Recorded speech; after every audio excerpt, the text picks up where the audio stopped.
Well, welcome to Quiver Financial's weekly market report, where we discuss the financial news that matters most to your portfolio and update our clients on what's happening in their portfolios through 2025.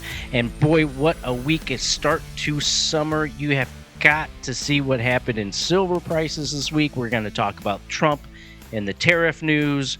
We're going to talk about, is the dollar demise happening? What's going on in interest rates? What's going on in metals, stocks? Stay tuned for a lot of action that happened this week. Well, welcome to Quiver Financial's weekly financial report, where we discuss the topics in the news that matter most to your portfolio. And this week was kind of an exciting week because silver prices made a huge move, really surprising because gold did not move with it. So you got to see this. And there's been a lot of conversation about the dollar's demise. So I pulled out some charts, and I've got a little bit of a contrarian view that you may want to see if you think that we're in the midst of the dollar's demise. And I'm going to show you in the charts what's going on in the stock market on whether we could be reaching new all-time highs or if this market is range bound through summertime.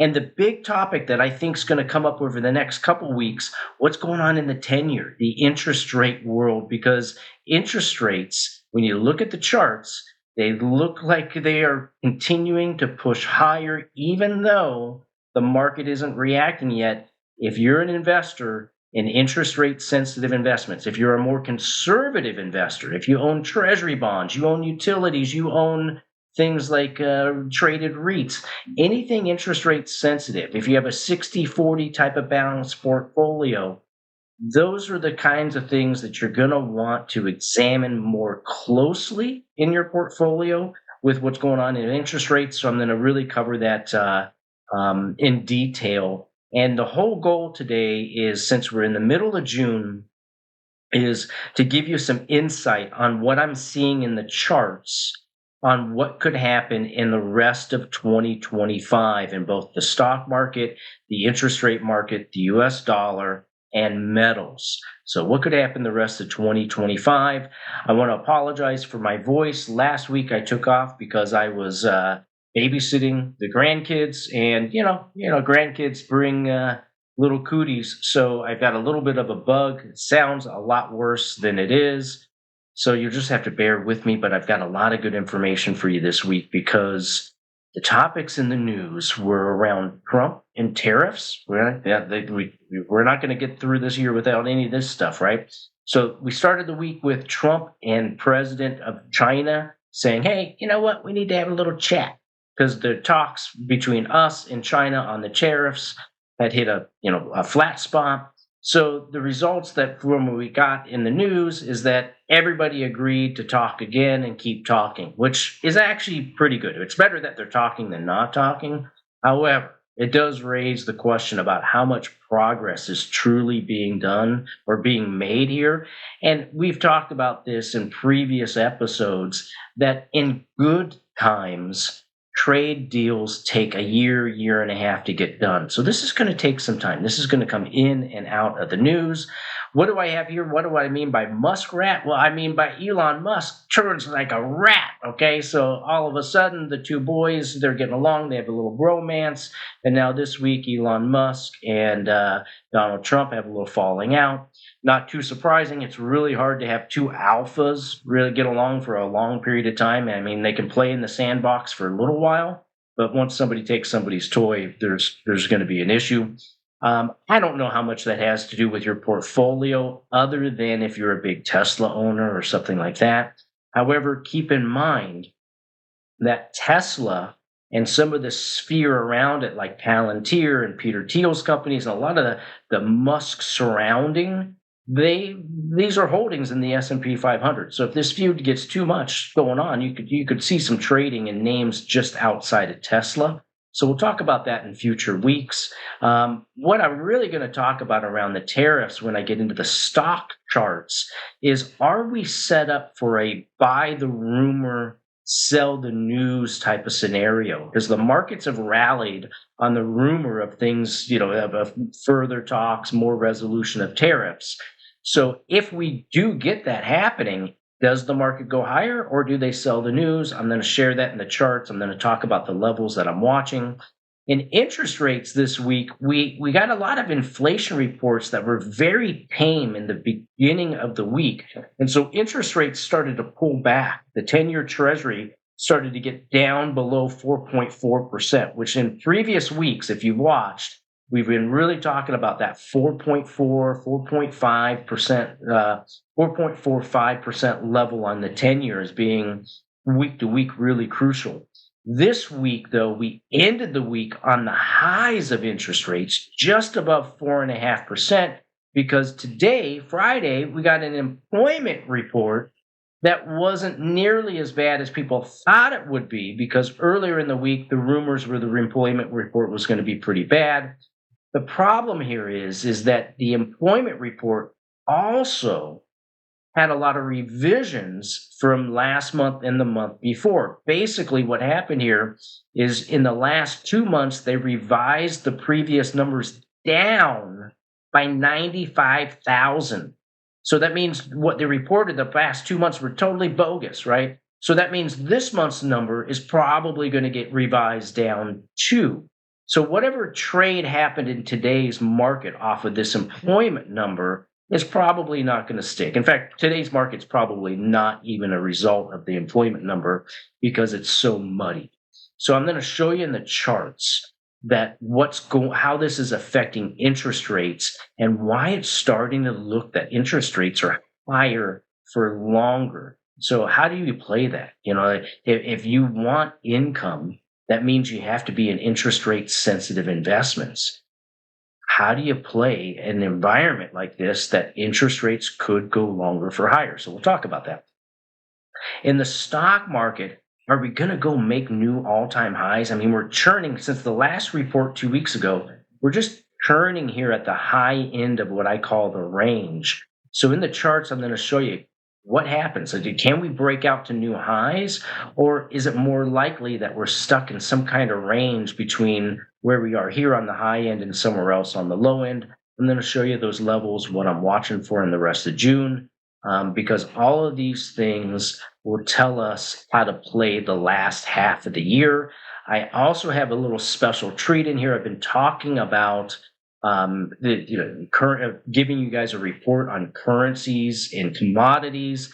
I'm going to give you a little taste of what I'm working on. I got a couple of charts of the US dollar, and I want to talk about, is the dollar in the midst of this demise? Because I know a lot of you are getting emails and marketing materials about why you should own gold and why you should have metals and why you should go buy Butterfingers and bullets and build in your basement, build as many gun closets as you can. Let's not get too extreme here, folks. Do not build your investment portfolio around demise. So I'm going to show you what to look for there. All right. So yeah, we got a whole bunch of stuff around gold, silver, and currencies at the tail end of the video. So let's jump into interest rates, because I do and have been saying this year that at some point there's a high potential that the 10-year Treasury or the interest rate market will become the dog that wags the tail of the markets. Because if interest rates get too high and outside of people's expectations, they will have to adjust other parts of their portfolio. And earlier this year, our theme has been that the 10-year Treasury would be range bound. And I've been adjusting that theme. And right now I'm saying that for the last half of 2025, it's not just range bound. I think it's range bound at the high end. And the bigger risk for people is that rates continue to push higher, even if the economy isn't necessarily growing at a robust nature, like stagflation. Think of that, right? So our theme has been that the market's going to trade, the 10-year Treasury is going to keep trading between the red and green line, basically 3.5% on the low end, 5% on the high end. And then we tightened that up throughout the year and said, really what looks like the key matter is 4 to 4.5%. If the markets can stay in these ranges, then interest rate sensitive investments like traded REITs and treasuries could be accretive to a portfolio, produce income, maybe have a little tilt upward. And that was happening for the first half of the year. And now in the back half, I'm getting concerned that that thesis is threatened, because here's the chart that I showed 2 weeks ago of the 10-year treasury. And what I had shared with everybody is down here, this bottom red line connecting these bottom little pullbacks of what they call relative strength. And when I was highlighting this with a question mark saying, I wanted to see in the next week or two, if rates come down, where does this relative strength find some footing and turn back up? So I was talking last week or 2 weeks ago that these resistance levels, 4.25 and 4.5, are real key. And we had been watching how this has been stair stepping along with this very constructive relative strength. And I wanted to see from May 23rd until now, I wanted to see how does the next move happen. We have that answer. And if you didn't want higher interest rates, this isn't the answer that you wanted, okay? So now I'm going to advance the chart, and here we are up to this week. And actually what I did here is I'm zooming out to first give you a larger perspective, because this is framing my bias of advice. And what this is what you're seeing here is what I showed you before was the chart from 2 weeks ago. It's a 1-year chart of the 10-year treasury, okay? And now what I'm doing is I've advanced it to this is the same asset, the 10-year treasury, but now it's over a 5-year period. So down here is the COVID bottom, the 2020 range, when rates were at 0.5%. And then you have this grand rise over the last couple of years, and then this basing sideways, and we're at 4.5%. So I'm showing you this long-term picture so you can see that there's this support line in the 10-year treasury that's been there for 5 years. So it's important to pay attention to. And the rule book basically says that, the more times you touch the support line, the more it becomes strengthened. So that's long-term support. And you can see that at the current levels, we're right on it here, right?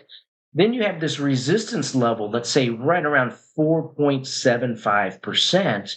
And what's happening is this market the last year and a half, has just been compressing and basing. This rise that happened has been consolidating. And a bull market is when something rises, well, it can then correct by either time going sideways or by price pulling back dramatically. In this particular situation, this looks like the interest rates after a rise, they're going through a consolidation, which looks like more of a bullish consolidation. So you got the resistance and everything in between there. This pattern really looks like what we call bullish basing, which means bullish means higher. The expectation is that throughout the rest of this year, if this chart continues to develop like it's looking right now, we should expect interest rates to be higher for longer. It's something that's got to be monitored on a regular basis, but that's what the forecast looks like, because from the relative strength that I just gave you, this red line, this is a very constructive stair stepping higher as this base is going sideways. So there's a lot of constructive things happening in the 10-year that are leading me to believe that it's going higher. So this was that long-term chart. And now what I'm doing is I'm coming back to a 1-year chart, and I've updated it to today. So the last chart I showed you, we ended right here. Okay. So in the last 2 weeks, interest rates pulled all the way back to 4.3%. That RSI pulled back. Remember, I wanted to see where it would pivot next. And then today's employment report shot rates straight up, a big move. The biggest move in the whole week was today, and it was in the upward direction. So that made this RSI now pivot right off of that midline. And that is, constructive means that this is constructive for higher rates. Now, I don't know if that makes the markets, derail themselves from the current rally. I think the markets can handle it. The 10-year maybe getting up to 4.75 before maybe they start to freak out. But the next week or two, watching what happens here at 4.5% is really going to be the tell that if you're a income seeker, if you have interest rate sensitive investments, if you're a real conservative investor, or you were trying to keep a balance of like what they call 60-40, 60% of stocks, 40% of bonds, thinking that that kind of balance would protect you over the long haul. Well, in those circumstances, you really want to examine your portfolio for possible ways of mitigating this rising interest rate factor, because that rising interest rate factor means that all those conservative things that pay income that you may need for your income could have a headwind on their share price. So it's important to if you're more conservative and more income oriented, this is a bigger threat. If you're younger and you're a real growth oriented person and you can handle the risk of being only in the stock market, okay, then this isn't such that a big concern until maybe you get above 4.75. So the next tell is, do we over the next week or two sustain trade above 4.5% and start to push towards 4.75? Right now, that looks very probable. So what does all that mean for you?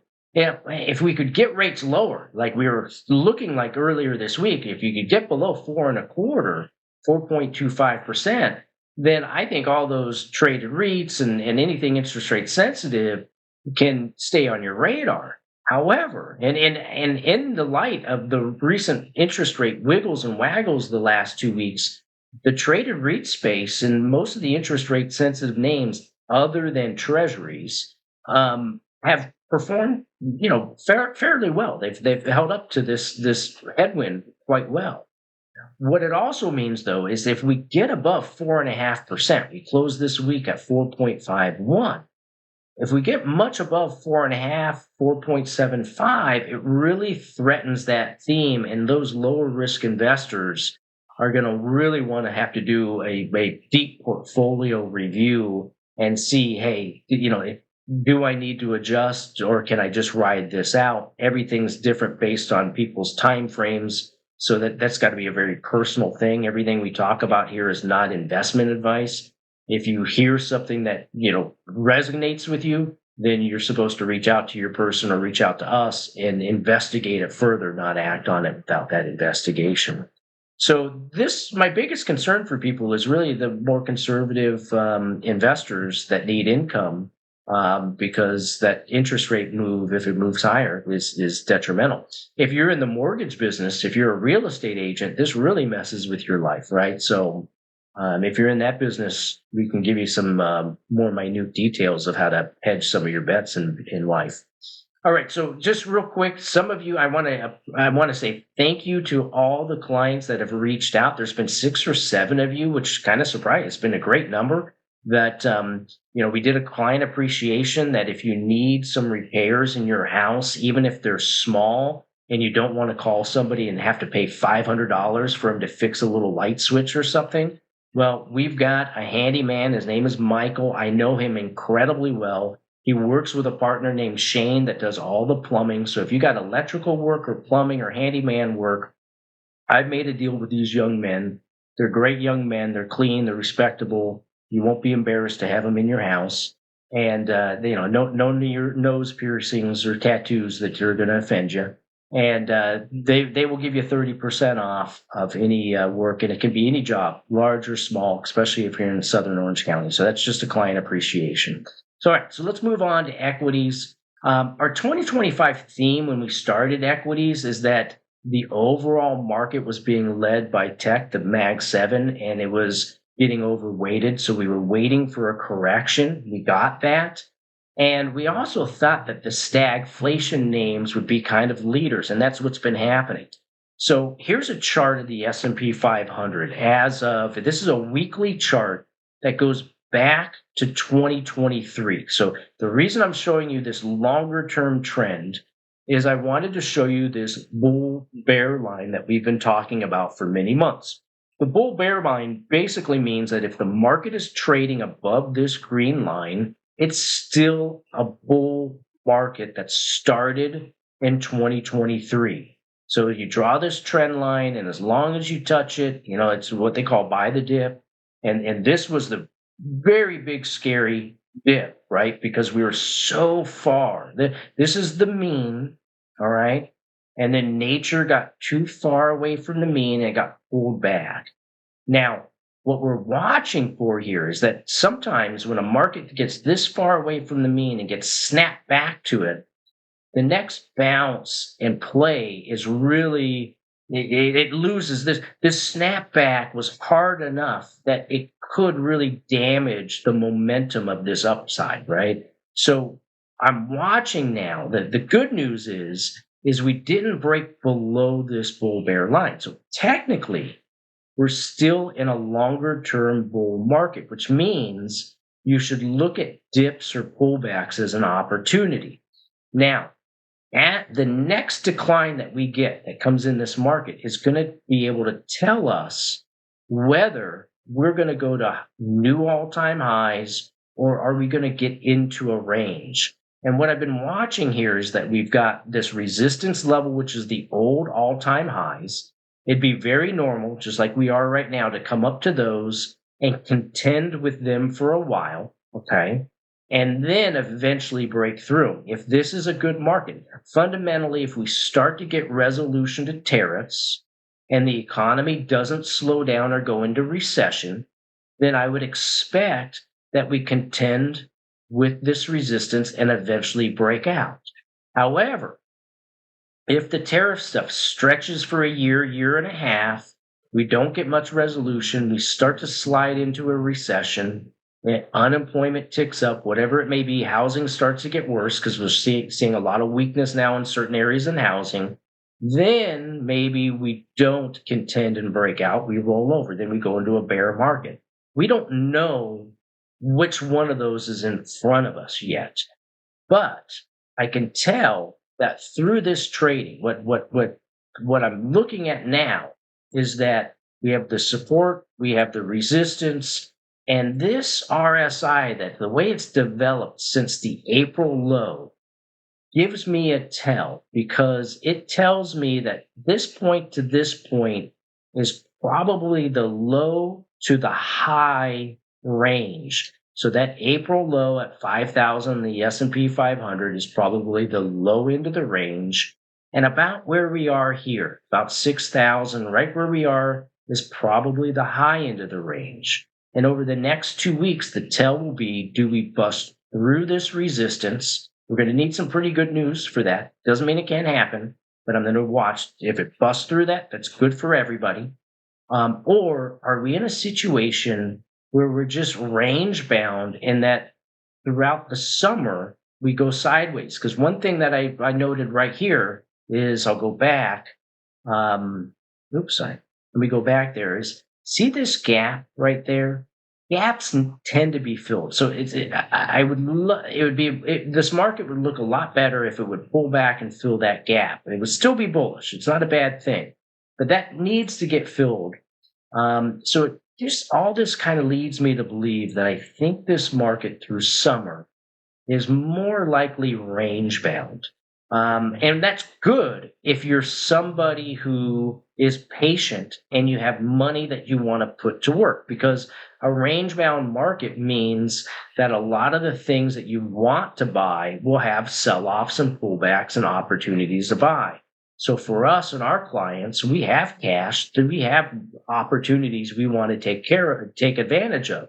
So the best scenario, in my opinion, would be that the market trades sideways. It gives everybody an opportunity to get some more purchases in, especially if we don't go into a recession. However, if we slice higher, very easily, okay, fine. Then that helps everybody. But nonetheless, what I'm going to be watching for is just opportunities for where that range bound is. Now, we've been talking about how to manage this through this barbell approach. And I've been talking about the stagflation names, because what you do when you're investing in markets is you first look at whatever sectors of the market have the strongest relative strength. They're getting the most attention. And what's interesting this year, the first chart I showed you is utilities. And you can see that they're at the top end of their range all year. Even in April, their correction was much more muted than other areas. This on the right is aerospace and defense. So utilities, basic needs, domestic, away from tariffs, aerospace and defense. Okay, it's in the war, right? Okay, it's that you're protecting ourselves, and this now also what aerospace and defense also trickles over into Europe because they've got to rebuild some of their stuff since we're giving less support. So along with that, you have consumer staples, again, domestic focused, not a lot of tariff action, just the basic needs of life. And then you have financials that tend to do best in a rising interest rate environment and don't have a lot of tariff exposure. They're more domestic, right? So those are the sectors that have been pushing the market higher. It hasn't been tech. It hasn't been industrials. It hasn't been in cyclicals. Those are the things that lead a bull market when the economy is expanding, right? So these are the sectors you see lead the market when there's either stagflation or there's a concern of higher rates, a stronger dollar, and I'm going to get into that next, of how these sectors are starting to give us a tell of what to expect in the markets for the second half of 2025. And it really centers around the dollar. So all what this means for you, if you're in the equities market, before I transition to dollars and metals at the next, is that we've been taking this barbell approach where if the market continued to recover and it's been encouraging and stays above 5,600, we can keep buying the dip, essentially, is what we've been talking about. And our barbell approach has been on one side, go invest in those sectors like the stagflation playbook, dollar cost average into the utilities, consumer staples, financials, aerospace and defense, the things that have been leading the market, start just trickling in there. And then on the other side of the barbell, go after some of the Mag 7 that hasn't recovered as much. So the Googles, the Amazons that haven't recovered as much. Also look at some of the new technologies that are coming out around AI, because by that kind of barbell approach, you're taking a very prudent approach of investing in sectors that have relative strength and that have fundamental understanding of why they're doing what they're doing right now. And then you have the other sectors you're buying for longer term growth. And the whole goal is always, buy low, sell high. So stay tuned, because next week we're going to put out a piece in our next wave publication on agentic AI. So this is going to talk about all the companies that are both public and private that are centered around what they call agentic AI. What that basically means is the agentic AI is the type of AI that goes into everything that's autonomous. It just basically can think. It's what scares everybody of how the robots can take over. So this piece talks about the companies, both public and private, that are leading the charge in this area that should be on your radar. All right, so coming up. So I've been teasing you guys, talking about that I would give you something on currencies and oil. So I'm going to give you a piece of what I'm working on. So, and it really centers around the US dollar, and are we seeing the dollar demise? In the big picture, what's happening in currencies is, yes, the dollar is losing its status and strength, but it takes a very, very long time for that to happen. So there's some rules you need to keep in mind about the US dollar and how it plays within markets, because it's very important. Currency trends, dollar versus the yen, dollar versus the euro. Currency trends are very long in nature. The dollar doesn't move dramatically in very fast fashion because it's the anchor of the global system. You don't want your anchor swinging all over the place. So currency trends tend to move very slow, very long in nature, and you can view them as generational. Like Gen X is from this year to year. Generations are usually about 15 years in blocks, right? So when you hear about the dollar demise and is the dollar going to become worthless?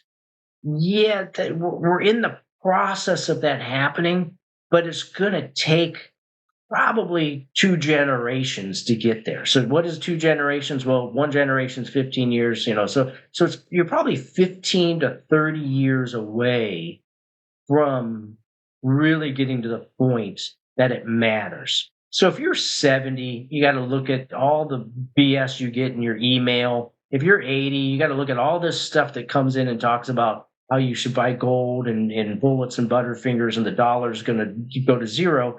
Look at all those things from that perspective. Are you going to be alive? And if you are alive, are you going to care? Are you even going to know what the dollar is or how to use it at that time? So will it even really matter? So if you get things, if you're in your 70s, you're in your 80s, and you start getting all kinds of rhetoric about, why you need to invest around the demise of the dollar, keep it in perspective of, does it matter? A guy for me, younger people, yeah, we may see in history a significant change as you bring in more of these digital dollars and things like that. So commodities, the other thing to think about the US dollar, commodities tend to have a negative correlation. Not always. So there's times that they derail, but for the most part, 70, 80% of the time, if the dollar is strong, that tends to be a headwind against commodity prices. So you typically don't want to own a lot of commodities, gold, silver, oil, if the dollar is strengthening and in a trend of strengthening year after year after year. If the dollar is weakening, like it has this year, then gold and silver tend to perform well. You've seen that this year, okay? So when we go into phases where the dollar could have more strength over a year or two, then you probably want to examine your portfolio and reduce your exposure to commodities.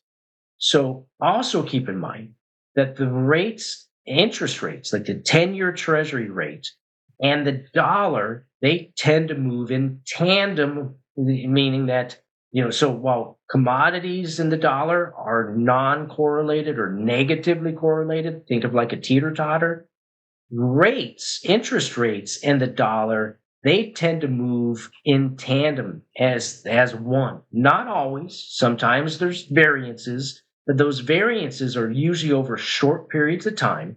When you examine stuff over longer periods of time, when you have rising dollar strength, you also usually see rising interest rates at the same time. So you saw the charts about interest rates, right? So you already know my opinion about what I'm seeing in interest rates and kind of expecting there. So higher rates and strong dollar, that tends to be good for sectors like utilities, staples, financials. In the retail sector, it's good for Home Depot, Amazon, companies that have more domestic exposure and less international exposure. So that's during dollar strength. Interesting how those are also the industries that do better during stagflation. Okay. So there's a reason these sectors have been leading this year. So the viewpoint of a lot of Wall Street has been, when I get into the chart of the dollar, you're going to see what I'm talking about here.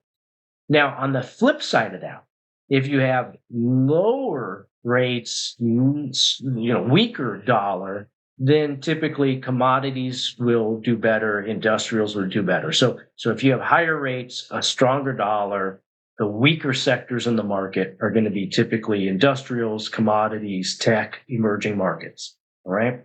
Makes sense? So I'll leave that there for you to set, taste on that, because now I'm going to switch to the chart of the dollar. And so this is what is this? This is a 10-year, this is basically a 10-year chart of the dollar. So back to my original point, dollar trends tend to be over very long periods of time. You can see here from 2015 all the way to 2022. So that whole time frame there, that whole 5 years, the dollar essentially traded in this range right here. Remember, that's also when interest rates were trading at a much lower range. Interest rates now are trading at a higher range. Where's the dollar? It's trading at a higher range. So over the last, since 2023, you can see the dollar has just basically gone sideways with some pretty big moves from one year to the next. And it's interesting how every year's kind of started on the low, ended on the high up until this year. So this year we've seen a big sell-off in the dollar. Okay, that's pushed gold higher. The yen's gone higher. All kinds of things have gone higher. Okay. And now you're sitting at a situation where the dollar is sitting right at these levels of support. You have this trend support over years and years and years. And then you have this horizontal support over the last 3 years. So that makes the dollar a really interesting inflection point. Now, it doesn't mean that over the next week or 2 weeks, the dollar starts moving higher, but you have to look at this and start to think to yourself, well, you're at a level of support. How much lower should you expect the dollar to go? So I think the dollar is in the process over the next few weeks, in the months of June and July, the dollar is in the process of bottoming. And that doesn't mean there can't be one more low before that happens. But over the next 2 or 3 months, I'm looking for signs that the dollar's bottoming, because if that's the case, then when I look at my metals charts, I want to know when to take profits, right? Because our metals, our gold, our silver, everything's been going up. I want to know when's a good time to take more profits without leaving too much money on the table. And one great way of thinking about that is, if the dollar does start to show strength, gold and silver are going to tell me as well, because those start to show weakness. So remember those rules. Currency trends are long in nature, generational. They move very slow. Commodities have a negative correlation to the dollar. So dollar strength is not great for gold and silver. So if you've recently bought gold and silver, you want to pay attention to what's going on in the dollar, because if it changes direction, you can get a surprise. Rates in the dollar tend to move in tandem. And if we're expecting, by my bias earlier, that the 10-year treasury looks like it's pushing higher, I'm going to assume that's going to start to also give some support to the dollar. So a couple different things. Now, there's a lot of things that can happen to disrupt these things, but at the end of the day, if we stay in this environment where the dollar starts to get footing and interest rates keep to move higher, then we continue to expect that utilities, staples, financials, domestic retailers will perform better than things like industrials, tech, emerging markets. And that's contrary to some news recently, because this last 2 or 3 months, emerging markets on this weak dollar have been talked about all over CNBC, as well as investing in Europe and all this stuff. So if they're talking about it on TV, it's closer to a top, not a bottom. So keep that in mind. So what does that mean with gold and metals? We're going to wrap it up with that because I'm running long today. We've been talking about gold, and I shared with this is back in April 13th, I shared this chart on why I was starting to take profits in gold, because all these little red circles and things I have here are showing signs of a top. Gold did top out in April, and it's consolidated. In the middle of May, we said we'd like to see gold hold that long-term dark green line, and it did. We were seeing if it could go parabolic, and it didn't. And then we started to realize that there's this shelf of support that was forming, and we wanted to see if it would hold. The following week it did. And you can see here, over the last 2 weeks, or actually since the 16th of May, gold rally right off of that. And we put out a little buy alert because we bought some gold and silver there, added back to some positions we had. And that support held. We got what we needed. And now we wanted to see what was going to happen at resistance. And we quickly approached that resistance in recent weeks. And what's happened since the 23rd of May, since our last report, is you can see here that gold has traded sideways. So, earlier in the year, I'd gotten rid of gold and stuck and kept silver. And the reason was I was concerned of this type of situation, that maybe gold had its move and silver would play catch up. So our gold position is real small compared to our silver position. And then this week, you can see here's silver 2 weeks ago, where it was just kind of sitting on support, and we were talking about this could have a bigger move. And now here's silver. So it's now moved. That last report was right here. And you can see this big move higher in silver this week. This just shoot straight to the moon. So silver got a big short squeeze, and now it's trying to catch up to gold's move earlier in the year. And that's pretty damn good move over the last week. It's really the only thing that moved this week with any significance. And then here I just interlaid here the silver miners, because they also had a big move. So what does that mean, and what are we going to be doing, for Quiver clients? Well, it means if you're a gold trader or a gold investor, you got what you wanted. That last pivot point was really kind of an important level of support. We talked about silver may offer a better relative strength, and it did. And based on our rates and dollar view, I think I'm going to start taking profits. I don't know exactly when, but I would be expecting over the next week or 2 or 3 or 4 in the future reports, you're probably going to hear me say that based on all these views that I shared with you, and the belief that I think in the second half of this year, we might have a little more dollar strength, that taking profits in our metals was a good thing to do.